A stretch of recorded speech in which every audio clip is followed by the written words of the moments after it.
আপনার খরচ কেমন পড়ছে? তাতে 2 বিঘাতে আমার 1 লক্ষ টাকার উপরে খরচ হয়েছে, 1,10,000 টাকার মতো খরচ হয়েছে। 1 লক্ষ টাকার উপরে খরচ হচ্ছে। আচ্ছা আচ্ছা আচ্ছা। আর এই যে 1500 টনের পর যদি বাংলাদেশ সরকার যদি এলসি দেয় তাহলে সেই বিষয়ে আপনারা কি বলছেন? তাহলে এরপরে যদি এলসি দেয় তাহলে তো আমরা শেষ হয়ে যাবো, তাহলে তো আমরা করতে পারবো না। আপনি কত বিঘা জমি লাগিয়েছেন? 2 বিঘা জমি লাগাইছি। 2 বিঘা। আচ্ছা আচ্ছা আচ্ছা। আবাদ কেমন হয়েছে? আবার 50 মণ করতে হয়েছে 50 মণ, মানে পার বিঘায় 5 বিঘা। 50 মণ। আজকে কত বিঘা নিয়ে আসছেন? 1 বিঘাটা নিয়ে আসছি 50 মণ হয়েছে। 1 বিঘাতে নিয়ে আসছেন? জি 50 মণ হয়েছে। জি জি আচ্ছা আচ্ছা। কিন্তু আপনার কাছ থেকে একটু জানতে চাইবো যে এই যে এলসি আসছিল, জি জি। কৃষকের আসলে কোনো ক্ষতি কিংবা কোনো হ্যাঁ, সমস্যা হচ্ছেই।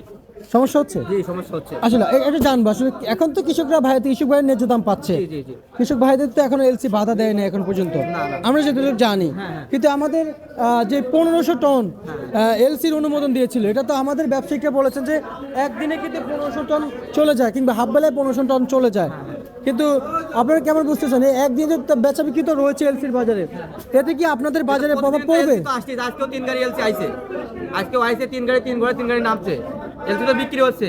দেশি পেঁয়াজ বিক্রি, মানে মোরকাটা পেঁয়াজ বিক্রি হচ্ছে 95, 90, 100 টাকা বিক্রি হচ্ছে। আর এলসি বিক্রি হচ্ছে 110 টাকা। আচ্ছা আচ্ছা আচ্ছা। কিন্তু ভাইজা এলসি এলসি কিন্তু 30 গাড়ি আসবে, হ্যাঁ 1500 টন। জি জি। সেটা আপনাদের বুঝতে হবে, আপনারা জানতে হবে। হ্যাঁ হ্যাঁ, অবশ্যই। না হলে আপনারা পড়বেন বিপাকে। হ্যাঁ হ্যাঁ। কিন্তু আপনারা যদি না জানেন তাহলে তো আপনারা হতাশাগ্রস্ত হবেন। অবশ্যই। এই মুড়ি কাটা নিয়ে পড়বেন বিপদে। জি, জি। বিক্রি করতে পারবেন না, বলবেন যে বিক্রি করতে পারছি না, দাম কমেছে, একটা হতাশাগ্রস্ত। আপনাদের আপনাদের আপনাদের আসলে সত্যটা তো জানতে হবে, তাই না? জি, জি, জি। কিন্তু এই যে পেঁয়াজ মাত্র 1500 টন আইফির অনুমোদন দিয়েছে বাংলাদেশ সরকার। জি, জি, জি। এক একজন ইম্পোর্টারকে 30 টন করে দিয়েছে। জি। প্রায় 30 গাড়ির মতো, মনে 30 কি 24-50 গাড়ির মতো হবে, এর বেশি হবে না আমার মনে হয়। আর আমি কৃষকের উদ্দেশ্যে আমি যতটুকু সংবাদ পেয়েছি, আর এটা আপনাদেরকে জানানো এটা আমার দায়িত্ব। জি। তা আপনাকে বলে রাখছি, এলসি বেশি দিন আসবে না। এই 1500 টনের বেশি আর আসবে, 1500 এক গাড়ি আর আসবে না। হয়তো চোরাই পথে আসতে পারে, সেটা এখনো আমরা খোঁজ পাই না, খোঁজ পেলে অবশ্যই কৃষকদের জানাবো। ঠিক আছে। কিন্তু আপনারা কৃষকরা এখন যে পেঁয়াজ নিয়ে আসছেন, যে ন্যায্য দামটা, জি, জি। সেটা তো পাচ্ছেন কিনা সেটা একটু জানাবেন। হ্যাঁ, সেই তো লেজের দাম পাচ্ছি আমরা। পাচ্ছেন তো? 95, 100 টাকা বেতন লেজের দাম পাচ্ছি। ন্যায্য দাম পাচ্ছেন? জি। তাহলে তো আলহামদুলিল্লাহ। আলহামদুলিল্লাহ। তাহলে তো কোনো কথাই নেই। না না, কথাই নাই। আচ্ছা, আপনার যে 50 বিঘা না, না, 2 বিঘা। 2 বিঘা জমি লাগাইছেন, 2 বিঘা। আপনার খরচ কেমন পড়ছে? তাতে 2 বিঘাতে আমার 1 লক্ষ টাকার উপরে খরচ হয়েছে, 1,10,000 টাকার মতো খরচ হয়েছে। 1 লক্ষ টাকার উপরে খরচ হচ্ছে। আচ্ছা আচ্ছা আচ্ছা। আর এই যে 1500 টনের পর যদি বাংলাদেশ সরকার যদি এলসি দেয় তাহলে সেই বিষয়ে আপনারা কি বলছেন? তাহলে এরপরে যদি এলসি দেয় তাহলে তো আমরা শেষ হয়ে যাবো, তাহলে তো আমরা করতে পারবো না, তাহলে দাম আরো কমে যাইবো, তাহলে আমরা কিভাবে বেচবো? আচ্ছা আচ্ছা। উনি কি কৃষক? আচ্ছা, আপনার ব্যাপারী। আচ্ছা, আমরা একটু ব্যাপারীদের কাছ থেকে জানবো যে ব্যাপারীদের কি অবস্থা। পেঁয়াজ পেঁয়াজ নিয়ে এসে আসলে ব্যাপারীরা আসলে প্রতিনিয়ত এই 100 টাকা কিনে মার্কেটে দেখে যে 95 টাকা, 5 টাকা 10 টাকায় লস যাচ্ছে। সে বিষয়ে জানবো আসলে কি অবস্থা ব্যাপারীদের। ভাই আসসালামু আলাইকুম। ওয়ালাইকুম সালাম। আপনি কি ব্যাপারী? হ্যাঁ, আমরা কিনি। কত বস্তা কি কিনে নিয়ে আসছেন? আমরা এই জায়গাতে কিনি। এখান থেকে কিনে নিয়ে আসলে আপনাদের স্বস্তি মিলছে? না, আমরা কিনি 100 টাকা, বেতন লাগে 80 টাকা, আবার 100 টাকা কিনলে 110 টাকা হয়ে যায়, বাজার ঠিক নাই। আচ্ছা, দাম আরো মরণ বেশি। আচ্ছা আচ্ছা আচ্ছা। অনেক ব্যাপারীরা মনে করেন 80 টাকা কেজি পেঁয়াজ কিনছে, কিন্তু মনে করেন বেচা পারে না। বাজারে উল্টা পাল্টা বাজার হলে তো মরণ।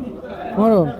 আচ্ছা, আপনার তো মানে ইন্ডিয়ান পেঁয়াজটা আইবার কইলে আমাকে বিপদ বেশি হয়। বিপদ বেশি হয়ে যায়। একবার বিপদ মানে একবার গলা কাটা হয়ে যায়। কেন এবার বিপদ বেশি হয় একটু জানাবেন। ইন্ডিয়ান পেঁয়াজটা মনে করেন নাইলে বাজারটা কইবা জায়গা, মনে করেন আমাদের কিনা থাকলে আমাদের লস হয়। লস হয়। আর বাজার যদি না আসে, অন্ত এমনি মুড়ি কাটা পেস্ট হয়ে গেছে গা। মুড়ি কাটার পেস্টটা মনে করেন আপনার এমনি কমে যাবো গা, যখন মনে করেন আমার আমদানি হইব, আমদানি হইলে তখন এমনি কমে যাবে। আচ্ছা আচ্ছা। আজকে কত কিনেছেন মুড়ি কাটা? 100 টাকা দাম চাইতেছে। 90, 95, 100 টাকা সর্বোচ্চ দাম চাচ্ছে বাজারে। হ্যাঁ বাজারে। হ্যাঁ। আচ্ছা আচ্ছা আচ্ছা। এই মুড়ি কাটা পেঁয়াজ আপনারা যারা ব্যাপারী আছেন, যাতে কাঁচা পেঁয়াজ, হ্যাঁ। এটা মানে এটা হচ্ছে কমন ছিল, যখন মাটিতে থাকে তখন এটা মানে উৎপাদন ভালো হয়, বেশি থাকে, প্রতিদিন ফলন বাড়ে। আর যখন মাঠ থেকে উঠে তখন কিন্তু আসলে শুকায় না। প্রতিদিন পেজ আমদানি হইলেই বাজার কমে যাবে। ইন্ডিয়ান পেজের কোনো দরকার নাই, কোনো দরকার নেই। কোনো দরকার নাই ইন্ডিয়ান পেজ। আচ্ছা আচ্ছা আচ্ছা আচ্ছা গৃহস্থ যদি টাকা পায় তাহলে বুনবো, আবার মনে করেন কিনি বাজারে এক লাইনে অন্ত নাইবো। আচ্ছা এলসি কত টাকা দেখেছেন বাজারে? এলসি 10 টাকা কেজি দেবেন, যা আমাদের দেশি থেকে এলসি খারাপ। এলসি ভালোই না, দেশি থেকে কিনে আর কেজি আলু কিনলে তো 3 কেজি। এলসি ভালোই না। না এগুলি চলে নাকি, এগুলি গেলা হয়ে গেছে গা, মাল কেমন জানি এগুলি সুন্দর নাকি, কালার তো সুন্দর না। আচ্ছা আচ্ছা আমাদের দেশি পেজ ভালো। ওই যে নূর বিতানে পেজ মানে 120 টাকা, নূর বিতানের মাল 120 টাকা, ওখান থেকে আমাদের দেশি পেজ ভালো, আচ্ছা। অনেক সুন্দর পেজ। ঠিক আছে, আপনাকে ধন্যবাদ। ঠিক আছে আপনাদের। আমরা একজন কৃষক ব্যাপারীদের অবস্থানটা যে জানিয়ে দিয়েছি রাজধানীর বাজার থেকে এবং পেঁয়াজের দরদাম জানতে পেরেছেন। চাহিদা কিন্তু পর্যাপ্ত পরিমাণ রয়েছে প্রিয় দর্শক।